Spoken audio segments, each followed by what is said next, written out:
Welcome to the SVG-TV News for Thursday, September 29th. I am Khalil Kato with the details. Vendors at the KINGSTON Fish Market staged a protest today against what they say are increases in the cost of various goods and services offered by the management of the facility. The increases were announced yesterday in a memo written by Chief Operations Officer Farik Shott, stating that over the years, the KINGSTON market has seen ever-increasing costs for electricity and other aspects of business that have affected the cost of providing services to the vendors and customers. Some of the goods and services which are expected to be increased as of October 1st are water, bags, cleaning room fees, ice, buckets, vending stalls, and more. Vendors protesting in front of the market told SVG-TV News that the increase in these prices will mean reduced profits for them if they continue to sell at the same price. I buy fish no more because when shut up we tell we for sell fish $12 and $15 a pound. We're going to have to people we only go buy a pound of fish. Sometimes they can't buy them $10 a pound, $8 a pound. Me not have no money. Pressure there, too much pressure. Shut back, we will come down here. Sit down where we down here. Back, we will come down here. But we own self for the rope. We own self, so too much pressure. And they just come and bring out a paper yesterday. The manager called three of our members, our workers. They are the head of the car. And call them inside and sit down with them and discuss while he going to raise and give them a paper and tell them that is the price that the fisherman, when they come with the fish, the landing told that is the price. The ice that we buy at night, we buy it at $10. We ain't supposed to buy ice at night to ice the fish. They're supposed to give us the ice to ice the fish, but they're selling we. All right, we agree. We're doing it. But any morning, if you see the price that we have to pay, the scale from Monday to Saturday, every day is $30. 2 boxes of ice on the counter, that is $30. And if you have the fish inside the cold room for 3 nights, that is $45. When we do look, sometimes we can't pay the workers who work with us, and it's very hard. And I find that this import warehouse, agriculture import warehouse, have no manners. They don't respect neither vendors nor fishermen. And we're fighting for our rights. This is our livelihood. This is what we're doing all our life, long time. And they don't care about us. So we're standing up right now. I want to tell the manager one thing and one thing only. They say that they lost about $50,000 last month, that is in August, right? They have people coming in here in the market to ship fish overseas, making money. They have all the facility behind there. They are the ones who are supposed to buy the fish and package them and send them overseas to make money, not take money out of vendors' pocket. They're supposed to look for sale, look for money to support the market. They're not doing that. They want to kill the vendors. That's all I have to tell the manager. We are a cooperative, and they're not cooperating with us. They're treating us like dogs. Everything they got to do, they're just doing it. They're not informing us.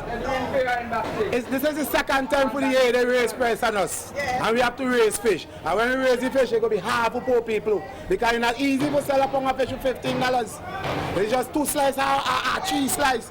When you have to come fish market and buy a pound of fish for $15, it have to carry home to your family. How you go share? We need justice. We need the government, the Minister of Agriculture, Fisheries, the Prime Minister, everybody to come down and look into this matter that we have here. Vendors further spoke on some of the challenges they have been already facing at the KINGSTON Fish Market. I am a buyer buying fish in the market every day. And when they tell the market vendors and them now for buy the fish and them for so much money, how much what a pound they're going to sell with that? What a pound we're going to buy the fish for? Well, we are selling fish here, can't afford to buy $15 a pound for 2 pieces of fish.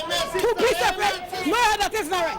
One buyer says that with the possible price increase in the services in the market, she fears there will also be a corresponding increase in the price of fish. At certain point in the fish market weekend, they put them back and tell me, we're going to clean up next week. The vendors are complaining, the pipe, the water running down all on your foot.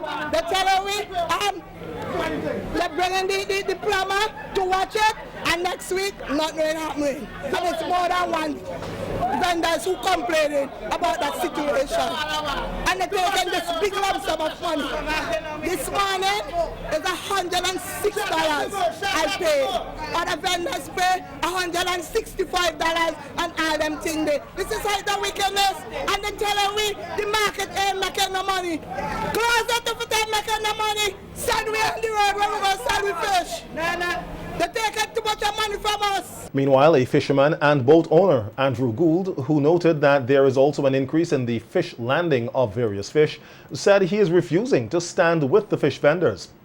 He pointed out that fish vendors make all the money, while the fishermen and boat owners suffer great loss.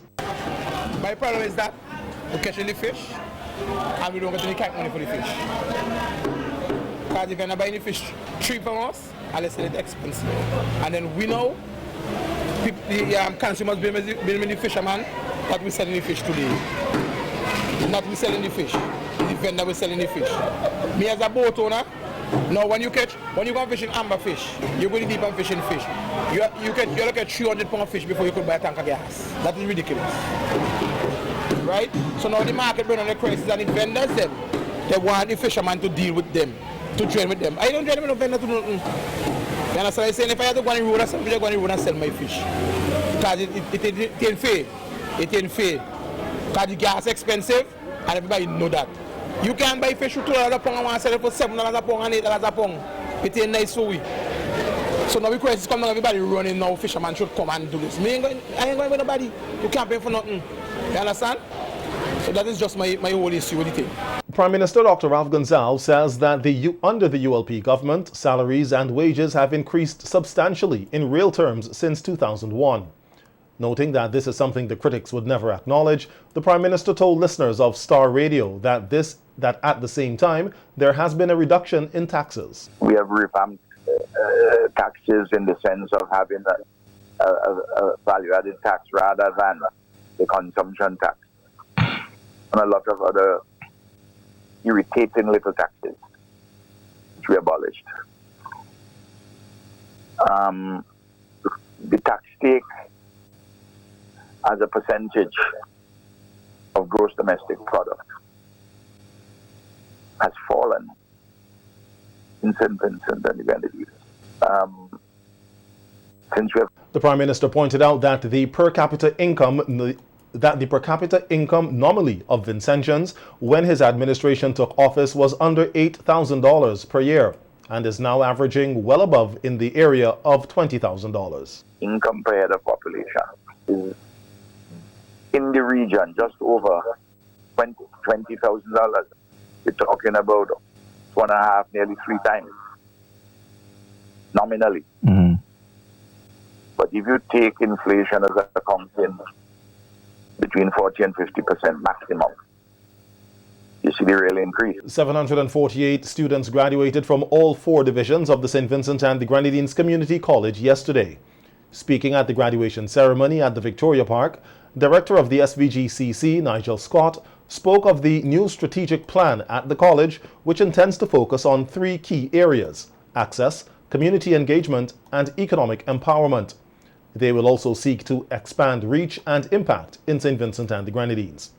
Scott further outlined several support systems that were implemented to assist students who face challenges due to the COVID-19 pandemic. Our records show that we have just over 2,400 full-time and part-time students at the SVGCC. This is no mean feat when we consider that over the past 2 years, we have been hit with a global pandemic and an explosive volcanic eruption. In many countries right here in the Caribbean, enrollment numbers in higher education have fallen as students and their parents grapple with difficult economic challenges. We have worked at retaining and supporting as many of our students as possible. To this end, we revised our retention policies, provided financial support to those struggling with finding the necessary finances, and where we could not assist financially, we redirected persons to agencies that could assist. The Ministry of National Mobilization, the National Lotteries Authority, the Mustique Charitable Foundation, the Embassy of the Republic of China on Taiwan, the Eastern Caribbean Group of Companies, and the National Telecommunications Regulatory Commission, NTRC, are some of our key stakeholders in supporting our students financially. Scott commended the teachers and students on their performances at this year's CAPE, and he also commended other students from the other divisions for their hard work over the year. Make brief mention of our CAPE results, which were only recently released. Our internal analysis showed a pass rate of just about 90%, down slightly from last year. In addition, 9 subject units showed pass rates of 100%. These include digital media, environmental science, French, green engineering, integrated math, physical education and sport, and Spanish, all at Unit 1, and physics and physical education and sport at Unit 2. In our associate degree programs at the DTE, pass rates span from 100% with the secondary cohort graduating today to 68% with the early childhood cohort. I must mention 2 very special developments at the DTE in terms of programming. For the first time, we have the associate degree in primary teaching being delivered entirely online. This has allowed primary school teachers to remain in their classrooms and become teacher trained. There are 34 students in this cohort, and they're set to graduate in 2024. Prime Minister, the Honorable Dr. Ralph Gonsalves, is again urging teachers who lost their jobs under the government's vaccine mandate and have not yet reapplied to get their jobs back to do so. Speaking on Star Radio this morning, Dr. Gonsalves said the teachers have nothing to lose and he is still holding a hand out to them, even though the deadline to reapply has passed. Well, let's not fight on this. You can come, while at the same time continue the case if you want to continue your case.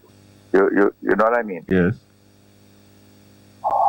And when I say that repeatedly, people say, well, it's a sign of weakness. They get into Ralph, they're preferring him, and he buckling and so on. It's none of that. I'm a person naturally of love and unity and caring. Misinterpret what you want to misinterpret. But please, take me genuine on this one. Another batch of Vincentians has been selected by Sandals Resorts International to begin a work training program in the Turks and Caicos Islands and St. Lucia. The 50-plus successful candidates who were selected from a recent recruitment drive held in SVG met today with Managing Director of Sandals Resorts International, Winston Anderson, and his visiting team. Speaking to the recruits at the Diamond Hospitality Institute, Anderson says they are proud of the Vincentians serving with Sandals in the various islands. He says while they will encounter challenges, they should not be afraid to seek help as they are now part of the Sandals family. You're going to have it, there are going to be concerns. But one thing I want to show you all today is that we're here for you, right? Do not be afraid, do not hesitate to reach out to any member of the team. One of the great things about Sandals and Beaches is that every one of us, no matter who we are, we may have a title, but we're one family. So whether it be our general manager, or hotel manager, or director of HR, we're all at the same level because all we do is take care of each other. So do not be afraid to reach out to anyone, right? I really want to commend you. I want to thank you. I want to say how excited we are. What we're doing is that we're preparing you, not for where you are starting. Just remember that. I want to leave that with you, that you're starting on a journey. But where you start, none of you, we want to end there. This is a journey, and the sky's the limit now for you. We're going to provide you with all the exposure, all the training, all the opportunities. Seize them, go with the right attitude, the right mindset. I still believe in the old days, hard work, determination, and it's going to bring you success. Minister of Finance and Economic Planning Camilo Gonzalez was also on hand at today's session, where he thanked the Sandals managing director and his team for continuing to believe in the people of St. Vincent and the Grenadines and encouraged the successful candidates for the work training program to continue to do SVG proud. You are here today is because the people who went before you a few months ago did St. Vincent and the Grenadines proud. And the reason that Mr. Anderson and his team will come back in a few weeks' time is only if you guys go up there and do St. Vincent and the Grenadines proud. All of you are ambassadors of St. Vincent and the Grenadines. When you go there, they're going to hear the Vincy accent and the tourists going to ask you where you come from. Tell them St. Vincent and the Grenadines. Tell them you come from the best islands in the Caribbean. Seek out opportunities and you will succeed. And when the resort opens in about a year's time, a little over a year, next year, Christmas time, when the resort in Bucament opens, I hope to be standing here to welcome all of you, or at least most of you, back home to St. Vincent and the Grenadines, where we will begin, not with foreign staff, not with overseas staff, with Vincy staff in a Vincy hotel giving the best service ever that Sandals has ever experienced. Still on the local scene, at least one corporate entity in St. Vincent and the Grenadines has joined the movement towards cleaner energy production. Today, the Kingstown Cooperative Credit Union, KCCU, launched the Kingstown Park Solar Panel project, which the company says demonstrates its commitment through its corporate social responsibility to provide alternative energy solutions and improve energy efficiency in SVG. Head of Securities at KCCU, Charlene Antwine, says the project got started during the first quarter of 2022 after a feasibility study was conducted in mid-2021. She says the study showed the system should realize full returns on investment in about 7 years, and it is expected to generate a few $1 million in savings over its lifespan. These are long-term investments that require little maintenance costs. They use an inexhaustible and pollution-free source of energy and can assist with the reduction in electricity bill as free energy is converted to electricity. In this era, where the non-renewable resources are becoming scarce and expensive, and where climate change threatens to have devastating impact on small economies like ours, it is important that we continue to seek ways to meet our energy needs, that are both cost-effective and environmentally friendly.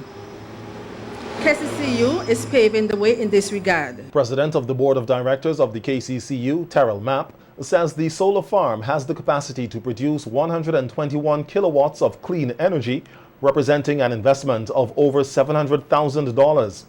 He says it is projected that the project will generate returns of $9,600 solar dollars monthly, or $115,000 annually on average. Over its 25 years expected lifetime, this system is estimated to generate over $2 million in cumulative cash flow, reflecting an internal rate of return of 16%, which is far higher than a consumer loan, a general loan.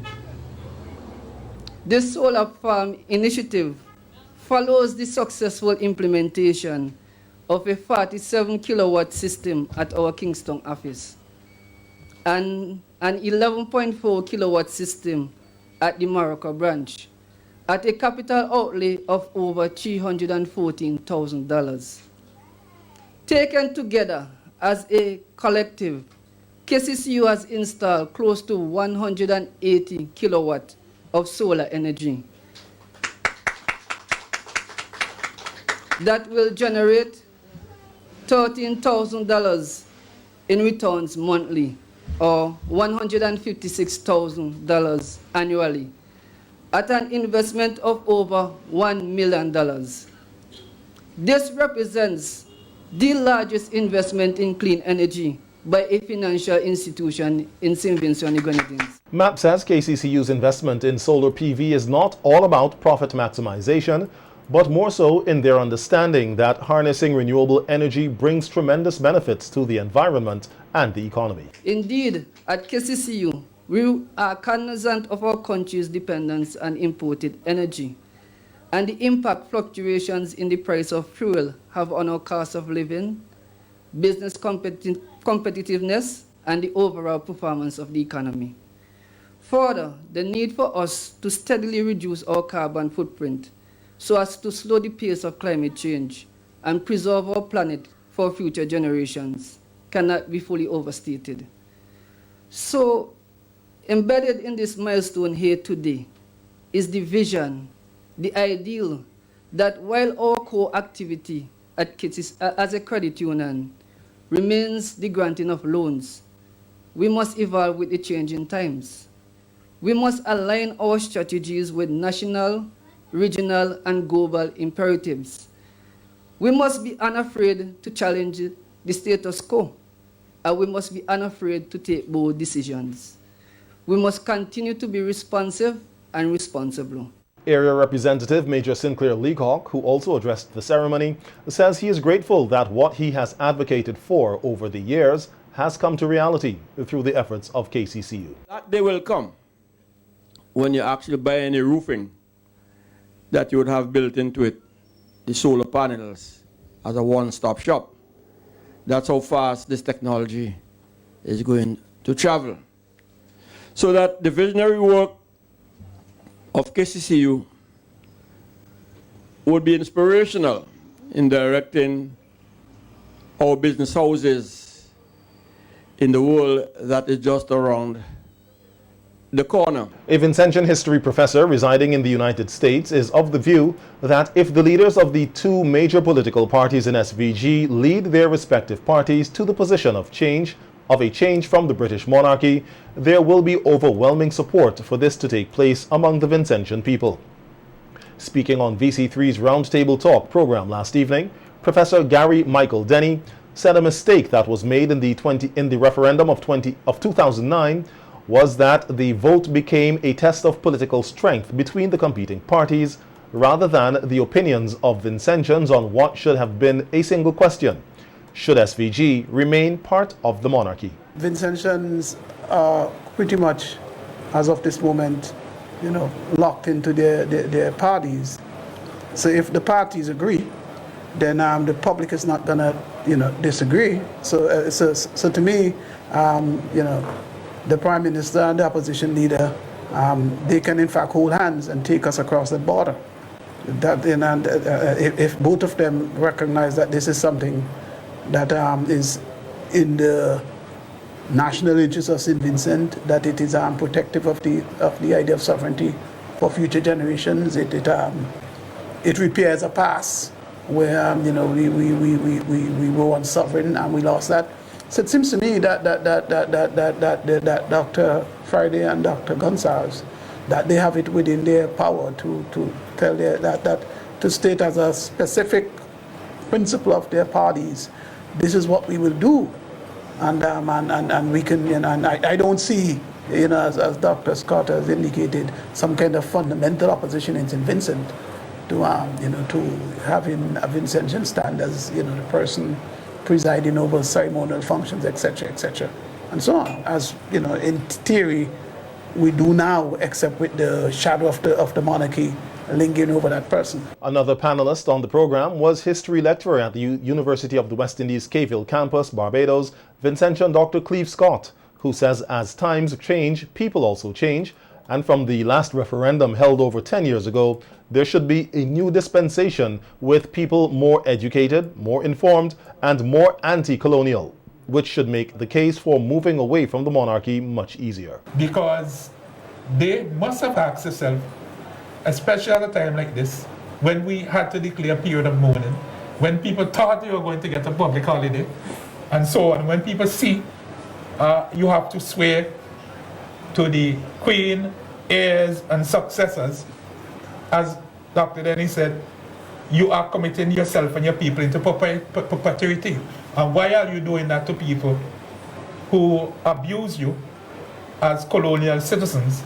And the fact is that we are still very young independent nations. I was on Independence Parade in 1979 right in Victoria Park. And I don't think I look like an old man. So we are fairly young and we need to stop loitering on colonial premises. The World Pediatric Project, WPP, concluded its physical therapy mission recently in St. Vincent and the Grenadines after being on hold for about 2 years. The mission conducted physiotherapy from Thursday, September 22nd to Saturday, September 24th. This year's team comprised of physical therapist Lisa Bebko, occupational therapist Jessica Lynn, and head of the physiotherapy department at the Milton Cato Memorial Hospital, Mrs. Janelle Balla. They saw a total of 16 patients over the course of the mission, focusing on, but not limited to, neurological cases and gradually improving the quality of their mobility. The team then headed to St. Lucia on September 25th to continue the mission and provide care for those regional families. The small number of patients seen on this occasion is being attributed to difficulties in contacting families. WPP is urging their existing families to contact the office or stop by to update their contact information where necessary, so that they are easily notified when teams arrive. This will help to improve and increase the number of children having access to the care they need. From October 1st to 8th, WPP's General Orthopedics team will be in SVG, to be followed by the Urology team from October 15th to 22nd. Final preparations are now being made for the start of the preliminaries of the Flow Lions Club South Secondary Schools Public Speaking Competition. The zonal preliminaries are scheduled for next week, Tuesday, October 4th to Friday, October 7th at French's House. Students in Zone 1 will meet on Tuesday, October 4th to debate the topic, "The time to accelerate the use of renewable energy resources is expiring, yet as a people, we are non-responsive." On Wednesday, October 5th, students in Zone 2 will debate the topic, "The independent role of civil society is fundamental to any functioning democracy. It is alarming the extent to which civil society institutions are dwindling in the region." Thursday, October 6th will see the turn of students in Zone 3, who will debate the topic, "Russia's imperial ambition, manifested in the Ukraine war with all its ramifications, justifies the claim that the Kremlin is the source of all evil." The zonal preliminaries will conclude on Friday, October 7th, when students in Zone 4 will debate the topic, "Marine and air transportation are critical to the development of our region. The current state of play is a clear indication that we are behind the 8 ball as far as our development priorities are concerned." The zonal preliminaries will begin at 1 p.m. daily, and the top 6 public speakers will be selected to go on to represent their schools in the final of the competition, slated for Tuesday, October 25th at the Methodist Church Hall in Kingston. Vincentian students who are scheduled to graduate from the University of the West Indies Open Campus this year will join approximately 584 students across the region on Saturday, October 15th in a virtual ceremony. This will be the third staging of the virtual this will be the third virtual staging of the presentation of the graduates by the UWI Open Campus, which will see 105 postgraduates and 479 undergraduates officially graduating with doctorates, masters, bachelor's, and associate degrees, as well as certificates and diplomas in a wide range of subject areas. As in the past 2 years, graduates from across the region will be asked to join the celebration of the virtual ceremony by creating watch parties with their families and friends to cheer them on as their names are called and their pictures scroll across the screen. As is customary in these ceremonies, heads of state and government, the Chancellor and Vice Chancellor, members of the university's executive management, other highly placed university and local government officials, as well as families and friends of the graduates, will tune in to watch as the graduates are acknowledged and awarded their formal academic qualifications. During this year's ceremony, the Open Campus will confer honorary degrees on 2 distinguished Caribbean citizens, Dr. Cleopatra Doumbia Henry, PhD, LLM, International Barrister of Dominica for her work in international labor and maritime law, and Sir Hugh Anthony Rollins, a judge in St. Kitts Nevis, for contributions to law and the judiciary. They will both be conferred with the Doctorate of Laws, LLD. The valedictorian for this year is Mr. Yadui John, a citizen of Dominica, who will be graduating with first-class honors from the Open Campus's Bachelor in Science Management Studies program. As is customary, Mr. John will deliver the valedictory speech on behalf of his fellow graduates from across the Caribbean. The virtual ceremony is scheduled to be held on Saturday, October 15th at 4 p.m. via UWI TV at www.uwitv.org.